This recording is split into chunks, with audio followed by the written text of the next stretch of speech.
Hey guys, welcome to another episode of Larp Shire. I'm Ben. I'm Abby. And today we're going to be talking about Abby's Hobbit costume. Hope you like it. Roll the montage, monkey boy. Monkey boy.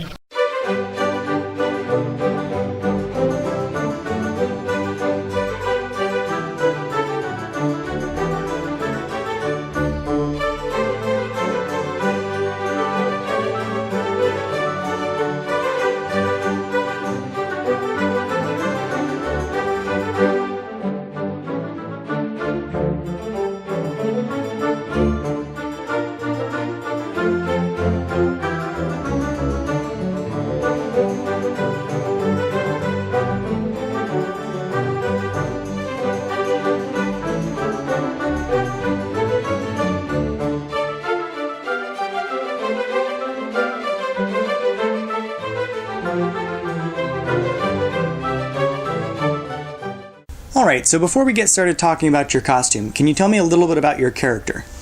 I play Ada Ciderby. She's a beekeeping hobbit, a ranger, and a healer. So what was the inspiration for this costume? When I was making Ada, I knew that she'd have to be a character that would be functional from an administrative perspective, but also something fun to play.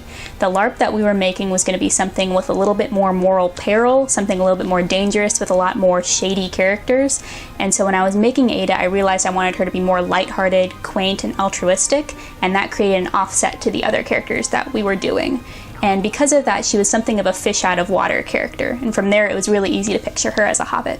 Working from an idea about the background and personality of the character and also having a really unique and recognizable silhouette really helped me to build the costume.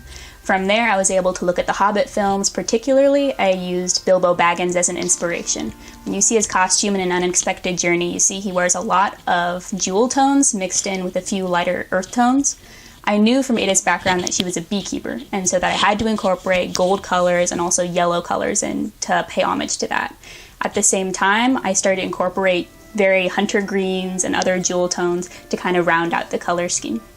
So could you help break down each individual piece of this costume and kind of tell us where you got it and maybe the price? Yeah, there are a lot of different pieces that went into this. One of the first things I started out with was this bodice. This bodice was about $30 on Amazon when I got it. Since then, the price has gone up. It was basically a very simple piece, something that I could layer on top of. Besides that, I also got a pair of spectacles on Amazon for $10, and those were important for my character because I wanted to portray her as being more studious and more cultured than the other characters around. We're all barbarians and rogues. Other than that, I also got a series of different skirts. My top skirt, which is green, I got for $5 at Goodwill, and the ones below that were actually at one point just tablecloths that I got from thrift stores. This green skirt was about $5, and the tablecloths together were probably only $2. They were just circular. I cut a hole in them and turned them into a skirt. It made for kind of a more full silhouette because they were round, and so it created a lot of ruffles. Otherwise, I got my ears. My ears I got on Etsy for $10 from Madhouse FX Studio. I really love them, and they're probably one of my favorite pieces because they help me to feel like a hobbit, and also they're very light and pliable, and it just took a little bit of makeup to make them feel like they're really my ears. When I see myself in pictures, I can't really tell that they're fake ears, and that's probably the highest praise I could give to that seller. For my shoes, I just have little boots that I got from Plato's Closet for $10. They're kind of colonial looking and very simple, and I think they keep up the Hobbit theme very well. The last item that I've added to my costume is my teacup holster. I think it fits really well with my character. We got a pattern off of Etsy for around $15, and the supplies were around another $15. The teacup I got at Home Goods for probably about $5, and we were able to assemble it together with our leather working friend, and I think it adds a really nice touch to my costume. So what do you think are the most important elements of this costume? I think my favorite part is definitely just the silhouette and the big bustly skirts, because that really helps to identify me as a hobbit, I think, and also as a lady, someone who's not very warlike. At the same time, though, probably the most identifying feature of my costume is my ears. Without my ears, I basically feel like I lose all my identity as a hobbit. I actually recently misplaced them, and I didn't feel like a hobbit when I put on the costume. I felt like it wasn't complete at all, and so I think the most important item, and probably my favorite, are my ears. How hard do you think it would be for someone else to make a costume similar to this one? I don't think it'd be very hard at all. I think this is a pretty low-cost garb altogether. Generally, all the items came from thrift stores with really minimal sewing involved, and anything that didn't come from a thrift store for very cheap was from a mass producer like Amazon that would be really easy to access and that I will link below.